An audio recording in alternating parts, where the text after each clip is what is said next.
Hello and welcome to the Sales Development Revolution video series. In this episode, we're going to discuss how outbound prospecting has changed for SDRs. And oh boy, has a lot changed. In the past, outbound prospecting was so much simpler. Less channels, less touches needed to connect, and buyers were just more receptive to cold outreach overall. Today, it's much harder. I agree completely, AJ, and I think, many salespeople out there would too. Modern buyers are overwhelmed with cold outreach, and, most prefer doing that research themselves. So they're very selective about who wins their time. Since expectations for cold outreach has been raised, what happens when an organization's approach to outbound is no longer enough to hit the growth goals they need or to stay competitive in their industry? Great point. And it's a challenge that and I'm sure you as well, Greyson, see a ton of managers face. They really feel stuck in their current process, and they want to find a better way to differentiate their SDRs and resonate with prospects.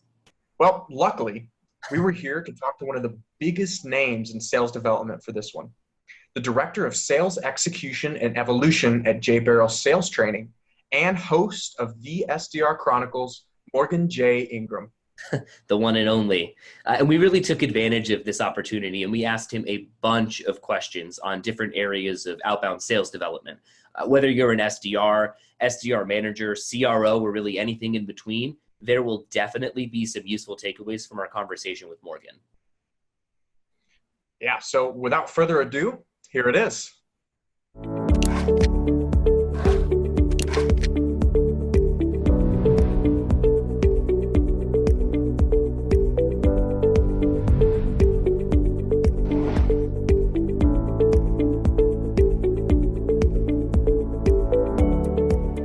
To kind of frame this conversation about outbound prospecting, buyers are very empowered today. And I really think they're raising the bar for sellers who are trying to start those conversations with them. And this has really pushed leaders and companies to move away from the idea that SDRs are, a one-size-fits-all role. Yeah. And for managers, the challenge comes with making that upgrade to how their SDRs approach outreach. So, from your experiences, how are sales leaders successfully modernizing their approach to better resonate with buyers and to drive better results with outbound? Yeah, it's a great question, Greyson. I think as a whole, we're running into a situation where it's just getting harder. And I think as a whole, I think we can't be like, oh man, it's getting easier. No, it's getting a lot harder because I don't know if you guys saw the robo dialer actually I think they're passing a law to actually abolish that. So that caused the problem, right, for cold callers. We're now having where on iPhones, you can actually see if it actually says spam call if it's like not a number that they recognize. So there's so much that's going on that's causing not problems, but hindrance and obstacles for reps. And I feel like nowadays you have to be multi-threaded and you have to be unique and creative. And when I say that, that's not a leeway for you all to show up at your prospect's house and wait for them. But essentially what that means is you have to figure out what are the different ways to be creative. And so, one thing I've been telling people to do is voice messages. And I've gotten major success on voice messages. Now, there's some people who said they don't like voice messages. And I commented on a status literally 2 days ago. And I was like, okay, you all say you don't like them. Why not? And no one could tell me why they didn't like them. It's new. It's scary. That's my point. Everyone is always afraid or scared of things that aren't new, but they themselves can't tell you why they don't like it. So yeah, keep doing that because I've gotten results from it. My colleagues gotten results from it. You're saying you don't like it, but at the same time, you can't explain it to me. Keep doing your thing until someone tells you they don't like it. So I think at the end of the day, where we're at directly to answer that question is you have to have a multi-threaded approach. You have to be using email, phone, social, and also you have to be using video. And that way you don't know what the best way to connect with your prospect, but you have to figure out one of those channels to utilize it. And in the trainings that I've done and the leaders I'm talking to, the things that they're doing to be highly effective are to build out that outbound process with multi-touches to make sure they're effective across the board.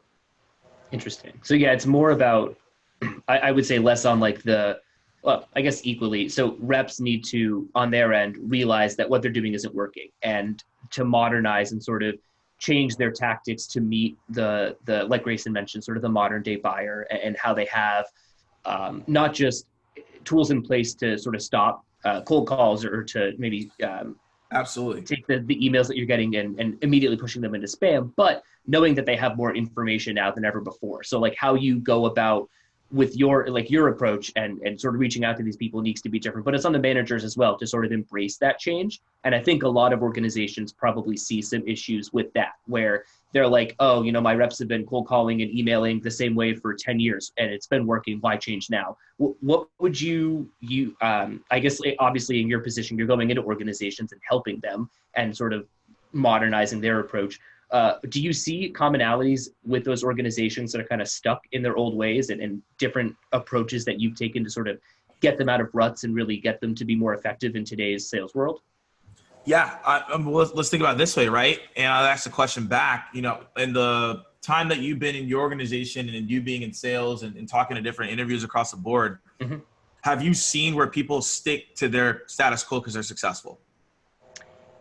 I would say that it's that's a tough question. So organizations, I think when they do see success, a lot of people say to double down on stuff like that. And like, if it's working, keep going at it. But I think that I see that more commonly with some of the new channel approaches, like you would talk about video, voice messaging, not so much on, oh, you're making 100 dials a day, like double down on that, make 200 dials a day. I don't see that working anymore. A lot of organizations using that approach anymore. It would be more for some of the newer stuff, personally, at least. So to answer your question, what you said is exactly the point I was about to go into. Okay. Because what we're seeing now, and as a whole, you got to think about it, right? If you've been doing something successful for 10, 15 years, why would you want to go learn new stuff? Right? I'm a top rep. I've been doing this sales for 15 years. Now my company's being asking me to do prospecting, and they're telling me to do all this social media stuff, right? I don't have time to do all this social media and this video and voice message stuff. I've been successful for 15 years. So especially with legacy organizations, I see the same thing. They've been so successful. You built to a billion dollar companies. You've done successful stuff. Now you're being asked to do new stuff. Why would I do that? So I think it's coming to where you have to bring innovative minds from a leadership perspective to make sure that they're doing that new outbound process and bring in new people who can bring those new ideas and let them do that. And obviously the people who've been doing 15 years of sales, 20 years of sales, stay in your lane, but add one or two new things to your tool belt for success. Not to say what you're doing is wrong. It's just we always have to be evolving every single day. And even though I'm newer in my career and I'm still evolving, I know 10, 15 years from now, I have to still remember that I have to grow every single day. And it's one of the reasons why John brought me on board to his team, was because like, hey, I have to evolve every single day. I can't rest on my laurels. And especially in sales, this is a profession where we can't rest on our laurels. We have to be learning something new every single day to make sure that we can be successful. And that is where I see the companies falter sometimes, because again, when you're successful, you're doing great, you're like double down or doing awesome. Even though you're doubling down and doing your awesome, you still have to be observant to be like, what can we be doing better? You're at 120, how can we get to 140? We're at 140, how can we get 160? That's a really great point. And I think it goes into something that I'm seeing companies do, which is really relying on, automation. Or, over the past 5-10 years, automation was really the great way to scale and allow your company to touch more people and allow your SDRs to have more conversations. And, with the changes that we've been discussing with the buyer, I think that's all starting to turn on their head. And now, instead of it being an easy linear equation, add 50 more prospects, get X more meetings, it's now becoming more about quality, where like, wow, instead of just automating and pressing that button, we have to figure out how we want to automate it, how we want to personalize it, and how we want to really stick out with those, tons and tons of emails that prospects get, or tons and tons of calls. So kind of backing up into that topic, automation versus personalization. What are your thoughts in, the future of the SDR role, how that's going to play out? Oh, I have so many thoughts on this, Greyson. This could be a podcast in itself, honestly, on just this one question, right? So, Greyson, for you, and even AJ, you can add into this. What have you all seen when it comes to automation and personalization?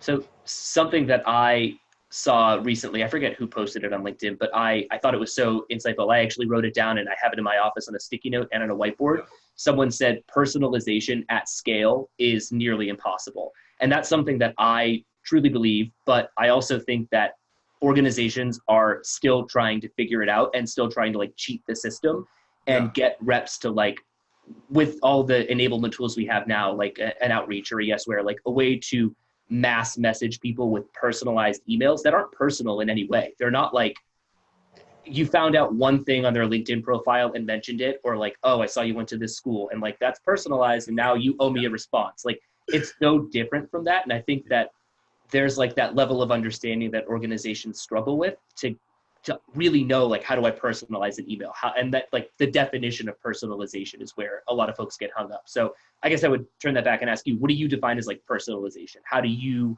consider a message personalized to a specific prospect? That is a great question there. And the breakdown to Greyson's question, to expand on it, right? Automation versus personalization. And AJ, I agree to your point. Personalization at scale is not possible. When you really think about, can I really be personalized at scale and be super like into what I'm saying? No, right. You can't. And you could be personalized, but you're not going to be able to the scale of that you want it to. So what I believe is relevancy at scale. I can be relevant to a lot of people at scale. I can't be super personalized at scale. Right. And so that goes into understanding something that you were touching on a little bit is, what do these personas care about? So if I'm targeting VP sales, what do they care about? If I'm targeting CIO, what do they care about on a day-to-day basis? Which you can find through Google, you can find through job descriptions, you can reach out to people and ask them. You can create relevancy at scale, which is where we're going into. And that in return goes into the automation we're talking about. Mm-hmm. Where my fear of automation goes into play, where you're not relevant or you're trying to be too personalized. For example, if someone reaches out to me and they're like, congrats, you went to UGA, and then they go into a value prop, okay, cool. I went to UGA, but like that's nothing to do with what you're telling me, right? Now, if you saw something on my LinkedIn where I talked about maybe I'm struggling with something, it was super personalized, and you brought up a point to it, then I'd be like, okay, that makes a lot more sense. Like I'm gonna tune in. Or someone's like, hey, I see that you travel a lot. I have a pillow that could fit in your suitcase that's super small, and it inflates when you get on the flight. I'd be like, okay, that's personalized because you saw a post that I travel a lot. So that, right? So that's personalized. Relevancy is just understanding what are the challenges and priorities that this person has based on case studies, information you have, and then that in return is your automation. Yeah. Automation goes wrong when you're just blasting out emails. You treat it like marketing. You treat it like one-to-many. And if you have reps that are doing that, I can save you all money real quick.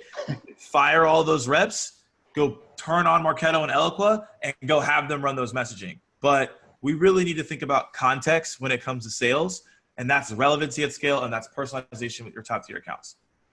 Yeah, it's a funny point that you mentioned where you can just like replace an SDR with, if you're going for relevancy. But I know a lot of organizations aren't going to immediately just go and turn over their entire SDR team and turn on a marketing automation system. So I feel like reps need to sort of balance both and work not only with highly personalized messages to like target accounts, for example, but also effectively reach out with relevancy to a larger group or larger audience. How do you sort of train and balance that within what you're doing at JBarrows? And then I guess for any organization, they have an SDR, how do they sort of let them know the differences between the two and sort of how to break up their day, how to do it, first of all, things like that? Yeah, so I think a lot of reps, it's scheduling, first of all. If you don't have the right schedule, it's not going to work. So I read this book. It said, hey, if you have an organized schedule, you're going to have organized results. If you have a sporadic schedule, you're going to get sporadic results. And I don't think that could be any more true than anything I've ever read in my entire life. So in that, it's like, okay, I got to go create a schedule. That's boring. That's not exciting. I'm going to tell y'all right now, I have a schedule. It is not exciting to create your schedule. You're not like, oh man, let me create my schedule today. Like, woo. Yeah, right. You're not fired up, but you will be fired up because you'll know exactly what to do. And those will lead to consistent results. And that's exciting. So in that, where we truly do have to focus, and what I do and what we teach reps and what I'm telling other reps outside of trainings is that you need to figure out what are your tier 1, tier 2, tier 3 accounts. Now, some people have tier 1, tier 2, tier 3, tier 4. It really doesn't matter. Tier A, tier B, same thing. The whole purpose is that with your tier 1 accounts, that's where you're being personalized. So whether it's a top 25 accounts, top 50 accounts, top 100 accounts, being super strategic and personalized. So that's that point. And then I have a spreadsheet each week. These are my top tier accounts I'm going after. this is why I'm going after them. Here are my triggers. Here are my reasons. Spend time in doing research. So that's the time you invest in there. Tier 2 and tier 3, however you're segmented out, that's the relevancy. So you create what we call persona-based messaging. So when you're reaching out to these prospects, you just put them through a campaign, you make your calls, how you make your calls, and you do your emails, how you do your emails. So now it's more strategic, it's more purposeful, and now that person's willing to engage with you. So in that light, that's what you should be doing, is super strategic, triggers, time, spend 15 minutes doing research, putting it all out. Then tier 3 or tier 2 is quantity, focus on outbound, relevancy, persona-based messaging.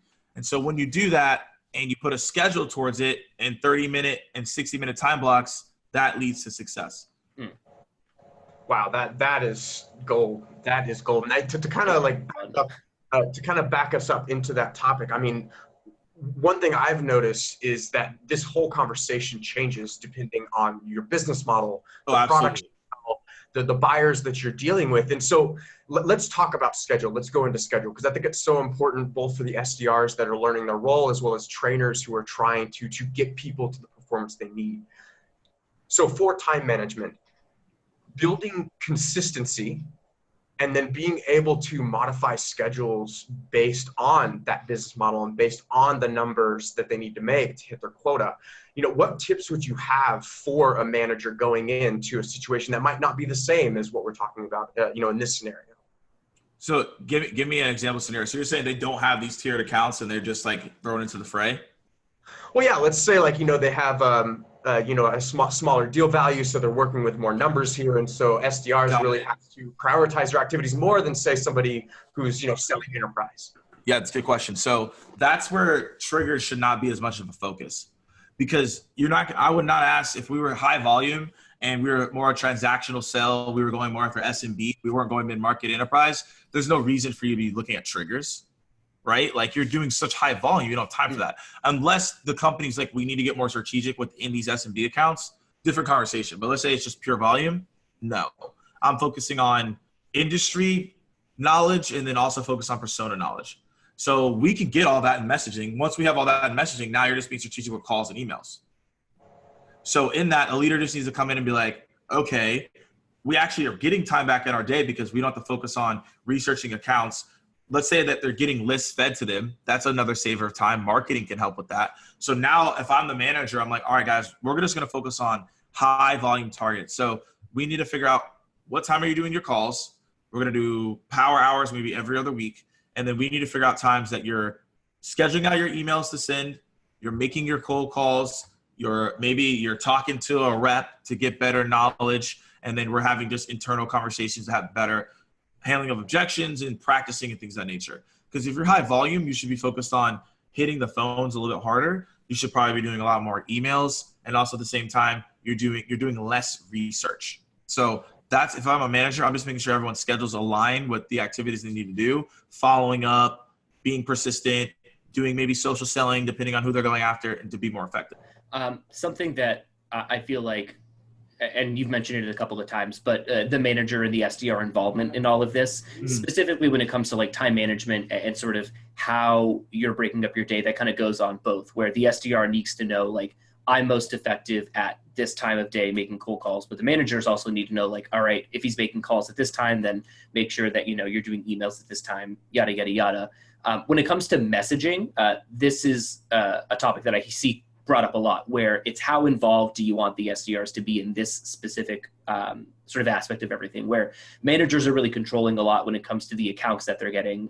They're talking to marketing and there's the alignment there, but SDRs get a lot of anecdotal information and they get a lot of feedback from the people they're calling to maybe influence the types of people they're reaching out to, the messaging they're using. How involved do you think that reps should be when they're developing persona-based messaging? Or should they just kind of leave it up to the managers and marketing for that? I believe that it should be a teamwork. So when John and I created messaging, I came up with scale back. In most organizations, they have challenge and priorities in place, most of them. Now, if it's a startup, that's a different conversation, right? Because you probably haven't had that much stuff yet. Right. So I would say if you're a startup, more so you probably, as a rep, you're probably going to find that information. Your leaders probably will. But let's just say you have a company that has challenges and priorities in place. So I say the leaders need to come up with a foundation of like, hey, like this is what the challenges and priorities are. This is what these people care about. Then have the reps create their own art form of how they would say it on the phone or email. Because what ends up happening is a lot of people have an 80-page playbook, but we all know the SDRs aren't going to read the 80-page playbook. Right. They're just not, like, and I don't expect them to. Just skim it. Yeah, exactly. Yeah. Skim through, right? Like, that's not happening. So the big thing is we have to do is create a methodology process for the reps to create their messaging so that they in return are confident in what they're saying through the phone and through email, and they're excited to do what they need to do. That is what it should be focused on, because it should be a collaborative effort. Because think about it, like both of you, AJ and Greyson, if somebody gave you, hey, look, here's a 70-page playbook and this is what you need to say on the phone, are you really going to truly be excited to be saying that on the phone or email? No, I would feel like I'm a robot. It's like, you might as well replace me with a robot. Exactly. So in that, we have to find a way to have both people play an effect. And that's what John and I did. He gave me some guidance. He's like, this is the structure. I put messaging in it. He corrected it. We edited it together. And then that's my language, or that's my stuff. That's why I'm more confident in doing it, because I know, hey, this is me. It's not what my leader told me. I think that's a great point. And I think that really goes into kind of not only getting SDRs involved for, getting that frontline data, but also for the motivation and making them really have the right mindset about always being open to opportunities, always being open to conversation and learning new things about their buyer. And one thing that we haven't really talked about is that mindset and that motivation piece, which, a lot of people seem to push that off on the SDR, to where it's like, you need to come prepared with the mindset and the motivation ready to start banging out 60 calls a day and hope you succeed.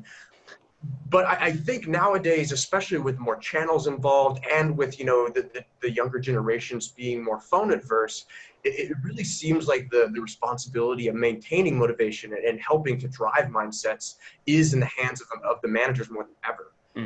So, what do you think that managers can be doing for, getting that grind on and really banging out those calls to help, maintain good morale and help really keep people motivated week after week? Again, trying to focus on that consistency piece. Yeah, I think it depends on the real question here is, what type of manager are they? And what I mean by that is a multitude of things. There's two types of managers, and you guys let me know if you agree with this or you want to intertwine. There's the data-driven manager, and then there's the rah-rah manager. Rah-rah is such a good name for it. I know exactly what you're talking about. And I was the rah-rah manager. I'm like, all right, guys, let's get it. We're good. Like, I'm fired up, right? And then, but like, I would do the data, but I was like, whatever. Like, I was based everything off to intuition. And then my other friend who now manages that team was a data-driven manager. So he had aspects of like trying to empower you, but that wasn't his thing. He was like, I'm empowering you by the data. Like, this is what the data says. Like, you need to do it this way. And it comes down to those two things, because if you're like, how do I motivate my team? And you're a data person, but you're trying to be a rah-rah person, they're not gonna listen to you. But if you have the data to show them, because you're good at data, I'm gonna listen to you, right? And if I come with data and I know my data is a little bit off, they're gonna be like, Morgan, your data's off. But if I can go rah-rah mode, they're gonna be a little bit more motivated. So it's understanding what kind of manager are you, first off, and then finding that complement. Maybe it's a team lead, whatever. And then also on top of that, what really goes into is understanding, were you with that team or not with that team? Because if you were an SDR and you got promoted to an SDR manager and you were on that team, heavily going to resonate. Mm-hmm. And they heard you do the calls, they heard you do the emails. So motivating them is just like, okay, what did you do to motivate yourself? And then it's really just asking them, hey, like, what do you guys do to get motivated? And then just play off that, right? And you can hop in the call blitzes with them, right? You can edit the emails because you were there. And there's more respect instantly. Now, if you're an external manager, it's a lot harder, because now some SDRs are like, well, I should have been the SDR manager, right? Some SDRs are like, I've been in this company for a year. You just got here. I know more than you. You're going into a more hostile situation when you're external SDR manager, to be honest, right? It's one of the hardest things to do. So what you have to do is you don't have a choice. You need to get on the calls You need to be asking people what their short-term and long-term goals are. And you need to be more interactive with the reps more than if you were an SDR, just turned SDR manager. So I think it really comes down to understanding, first of all, how does each rep get motivated, but also at the same time being interactive in the process. Don't be like, hey, I'm a manager, I'm gonna kick my feet up and do nothing. It's like, I work for these reps and I got to figure out how to get them on my side. Yeah, I think that transparency between the two is important in any organization to make sure that, like, not only like, this is what I need you to do, but I need you to know like the why behind them asking you to do it, because that kind of goes back to the excitement and sort of generating buzz for the SDR team. It's like, all right, I know I need to hit 60 dials today because my data-driven manager told me that if I get to 60 dials, then the chances that I get someone on the phone is X% higher, which makes X leads. And it's like a whole thing, that transparency that helps facilitate that. And you took the question that I had queued up next in my mind right out of my mouth when you said it's easier to be a manager if you've been an SDR. I know a lot of companies like to do that sort of internal promotion, and it sort of takes away like the track that a lot of organizations take. And the standard is like, if you're an SDR, you become an AE, and that's just like what it's always been. But I think a lot more onus is being put on organizations now to sort of expand that and, take someone who was an SDR and maybe put them into a management role.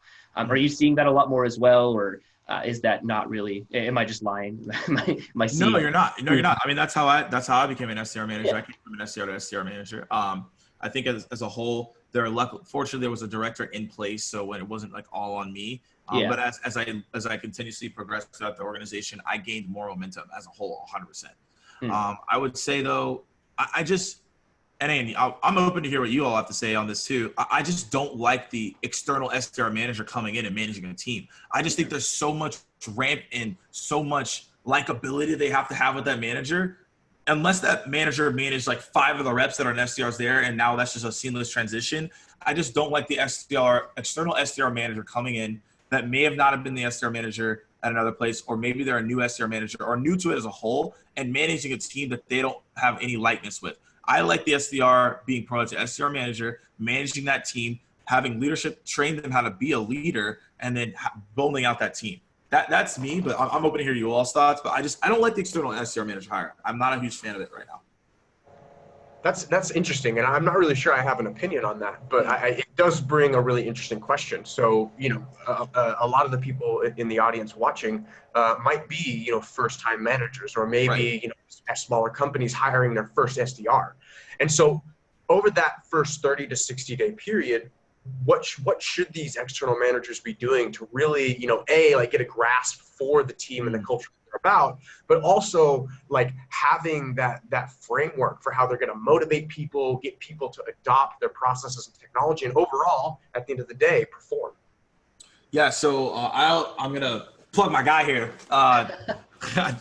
This is not, you guys like, this is a paid ad. No, it's really not. This book's actually fire. So it's called The Transparency Sale by Todd Capone. You guys should check it out. It's actually a really good book so far. I'm like 20, 30 pages in, but I've known him for a good amount of years. And he talks about being transparent to have everyone at ease. And he talks about the psychology behind that. And so we live in a world, right, where, especially people are like, if you ask someone a question, you want to be like, I know the answer to the question. Or like, okay, I'm in a leadership role, so I should know everything. And he talks about how we shouldn't have that. We should always lead with transparency. Be like, hey, I don't really know that. Or being like, hey, guys, like, I don't know everything. And if you're an external manager coming in, just because I said I don't like it doesn't mean I don't have advice here. Essentially, if you're coming in new, you need to bring in all the reps you manage, bring them in a room like, hey, guys, look, I'm coming here as an SDR manager. Some of you may be happy about it. Some of you may not be happy about it. Like, directly address that. Don't act like everyone's going to come in and be excited about you. Some people aren't. Hey, some of you guys may be happy. Some of you people are not be happy. And the reason I'm here is I'm here to help you all and coach you and guide you. I might not have all the answers, and be like, hey, some of you guys are older in the room. You guys have more answers than me, right? And so in that, leading with that transparency, be like, hey, look, I'm here because to help and guide you. Leadership and executive team are bought into me, but at the same time, I'm here to help you all. But at the same time, I know you guys help me out because I'm new to this product. I'm ready to the solution. I'm new to the service. I don't know what's going on just yet, but I do feel like I can help you all along the way with my leadership skills that I've built. So it's bringing them in a room and being transparent from the beginning, having them now open up. And then from there, it's doing calls with them. It's doing mock cold calls. It's really understanding their short-term goals and their long-term goals. And in that, you'll build a cohesive team because you were transparent from the beginning. Yeah, makes a lot of sense. I feel like it's so much easier to obviously say than do. Of course. A lot of companies, like if you're a new external manager, it's like so intimidating to come into a room of like, 3 to 10, whatever SDRs. And they're just like, who the heck do you think you are, man? But yeah, I think you're right in just that, like, if you are as transparent as possible and like you let them know like, hey, this is new to me. You can help me. I can help you. Like, it takes a pretty closed-minded organization to not respond to something like that. And then I think you just have a problem in general with like the people that you have internally there. If they're not open to something like that, that's something that might need to get elevated to a higher level. And it's like, hey, what's wrong with this manager? Why aren't you accepting of them? They're doing all they can to help. So it's like, it really does involve the entire organization to make something like that successful. But kind of going back to what you said, I do agree. I think that the external manager is a little bit weaker than an internal one. And right. it just in terms of preference, I would obviously rather have someone who is on my team get promoted to that spot because they know us and they know the product, and it's just easier for everybody. But I also understand that not every organization might have the resources to, like you said, provide the leadership training for someone to move into that role and really give them the resources they need, because there's also the problem of, hey, this was the top performing SDR. We're going to promote them to an SDR manager. And then all of a sudden they're lost and they don't have the guidance from management to effectively help the team. And then you've wasted time, money, resources, yada, yada, yada. So it's always tough. Yeah. Cool. So to kind of wrap things up, I wanted to give you the chance, Morgan, to leave one last takeaway for the audience. So, for somebody, let's go back again to someone who might be hiring or training their first SDR, or maybe going up to that first management position. What is one big takeaway that you would want to leave so that over the next, year to 2 years, they can really succeed in their role? From a manager perspective, right? Yep. If I'm coming in new as a manager and there's a lot of techniques and tactics I could talk about, that would be helpful. But I think it's more so a mindset of what you need to go into. And if you're looking to build an SDR team, you need to build the SDR team to be a family. And that might be like, oh, that's a weak answer. But essentially, like, it's not, because when you think about it, is the SDR role, you have to make sure everyone is on the same page, and you got to make sure that your team motivates each other. It's not like an AE role where, everyone is like, it's just different. Like AEs, I feel like could be more of a siloed thing. It could be cohesive, but it's more siloed. And SDR team has to be more of a family, because you're making cold calls. You're getting rejected every single day. You're not most of ringing the gong. You only get celebrated when you schedule a meeting, and then it's like, you got to go schedule another one. So if I'm an SDR manager and you really think about training and up-leveling your team, you really need to be thinking about building a family, and how does each person that you hire fit into that cohesive team? And how do they gel together? Because if you hire one bad person who maybe is too arrogant, or they're too cocky, or they're too aggressive, that actually is going to pull down maybe 4 reps on your team's productivity.